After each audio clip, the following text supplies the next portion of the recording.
We provide you the platform to turn your dreams into reality. Give wings to your aspirations with KR Mangalam University. Hindustan में monsoon Dastak दे चुका है।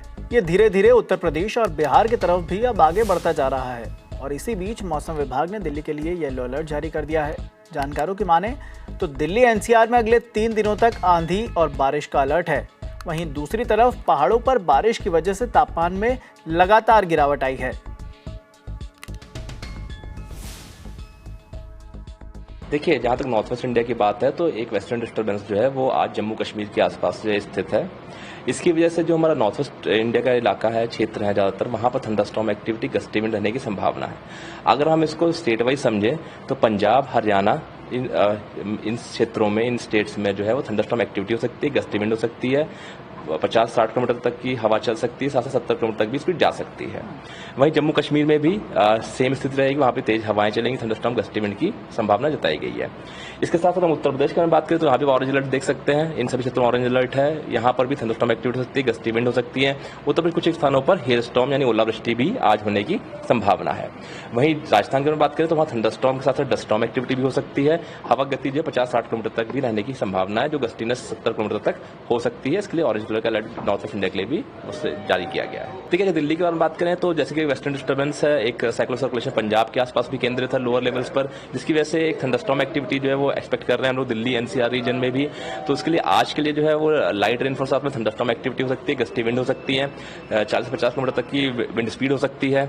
और कल जो है light to moderate rainfall activity हो सकती है दिल्ली में, दिल्ली एनसीआर रीजन में। इसके साथ साथ थंडरस्टॉर्म एक्टिविटी हो सकती है। हवा गति कल थोड़ी सी और तेज भी होने की संभावना है, 50 से 60 किलोमीटर से लेकर गस्तें 70 किलोमीटर प्रति घंटे की हो सकती है। ज्यादातर अनुमान यही है कि बादल छाए रहने की संभावना है और तापमान जो अधिकतम तापमान है वो भी 36 से 39 डिग्री सेंटीग्रेड के बीच में पूरे सप्ताह के दौरान रहने की संभावना है। देखिए, जैसे अभी तो हम ये थंडरस्टॉर्म एक्टिविटी आज के लिए हम जैसे बोल रहे हैं येलो अलर्ट है, कल के लिए ऑरेंज अलर्ट है। इसके बाद भी ठंडी डेवलपमेंट की सिचुएशन जो है वो बनी रह सकती है। 30 से 40 किलोमीटर प्रति घंटे की रफ्तार से जो हवा वो चल सकती है, क्योंकि जो हमारा अनुमान है वो WD का इम्पैक्ट जो है वो आज से शुरू हुआ है, तो अगले 2-3 दिन तक रहने की संभावना है, जो करंट WD है। इसके बाद एक और WD है जो अभी अफगानिस्तान के उत्तरी भाग पर केंद्रित है, उसका मूवमेंट हम देखेंगे, उसके हिसाब से आगे फोरकास्ट दिया जाएगा। देखिए, कल के दिन तो हीट वेव कंडीशंस कहीं भी रियलाइज नहीं हुई हैं, तो इस वजह से आज भी बहुत ज़्यादा चांसेस नहीं है, लेकिन जरूर कल और परसों जो है जो पश्चिमी राजस्थान में कुछ एक स्थानों पर हीट वेव आ सकती है, वहां 45 डिग्री टेम्परेचर जो है वो पहुंच सकता है। देखिए, जहां तक मानसून की बात है, अगर हम देखें तो अगले आज के दिन की बात करें तो साउथ वेस्ट मानसून जो है वो फर्दर एडवांस हुआ है और इसने कुछ और क्षेत्र जो है हमारा छत्तीसगढ़ का, उड़ीसा का, उसको कवर किया है। समूर पार्ट्स ऑफ जो उत्तरी बंगाल की खाड़ी है उसको कवर किया हुआ है और जो नॉर्थ ईस्ट स्टेट्स थे, हमारे पूर्वोत्तर राज्य थे, उनको पूरी तरह से कवर कर लिया है। इसके साथ साथ सब हिमालयन वेस्ट बंगाल और सिक्किम, बंगाल कवर किया और सिक्किम को इंटायरली कवर कर लिया आज। अनुमान यह है कि अगले 1 से 2 दिनों के दौरान जो है ये कुछ और हिस्सा जो हमारा पश्चिम बंगाल का है उसको और बिहार में जो है अगले 1 से 2 दिनों में पहुंचने की संभावना है। देखिए, एक वेलमा लो प्रेशर एरिया जो कल था वो आज सुबह 5:30 बजे जो है वो north west bay of Bengal of west Bengal Bangladesh coast पर एक डिप्रेशन में तब्दील हो गया था, तीव्र हो गया था, यानी अवदाबंद बन चुका था। अभी 8:30 बजे सुबह वो और तीव्र होकर के एक जो है डीप डिप्रेशन में जो है वो ट्रांसफॉर्म हो गया है और इंटेंसिफाई हो गया है। अनुमान हमारा ये है कि ये जो सिस्टम है ये नियरली नॉर्थवर्ड मूव करेगा और ये वेस्ट बंगाल और बांग्लादेश कोस्ट को सागर आइलैंड और खेवपारा के बीच में आज आफ्टरनून में क्रॉस करने की संभावना है।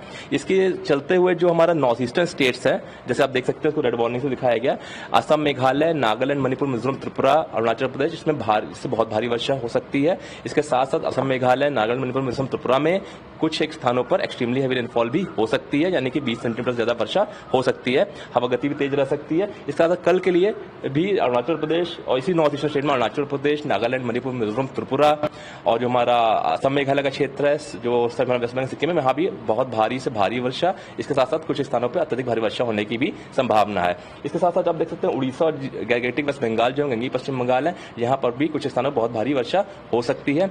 इसके लिए साथ साथ जो हम फिशरमैन है उनको एडवाइस किया गया है कि 29 से 30 तारीख को वो जो नॉर्थ बे ऑफ बंगाल और बांग्लादेश GWB गैगेटिक वेस्ट बंगाल और जो उड़ीसा कोस्ट है इसमें जाने से उनको अवॉइड करना चाहिए, क्योंकि ये थोड़ा हानिकारक हो सकता है। इसके साथ साथ जो है इसके कई सारे इम्पैक्ट भी हो सकते हैं नॉर्थ ईस्टर्न स्टेट्स में, पर्टिकुलरली जहां पर जो लो लाइंग एरिया है वहां पर फ्लडिंग हो सकती है, वहां पानी भर सकता है, लैंडस्लाइड मड स्लाइड हो सकता है जो प्रोन एरियाज है वहां पर, और जो ट्रैवल की जो भी साधन है जैसे रेलवेज, रोडवेज, इसमें थोड़ा सा व्यवधान हो सकता है। तो अकॉर्डिंगली लोग अपना सारी सतर्कता बरतें और जो भी गाइडलाइन जारी की जा रही है वो फॉलो करें।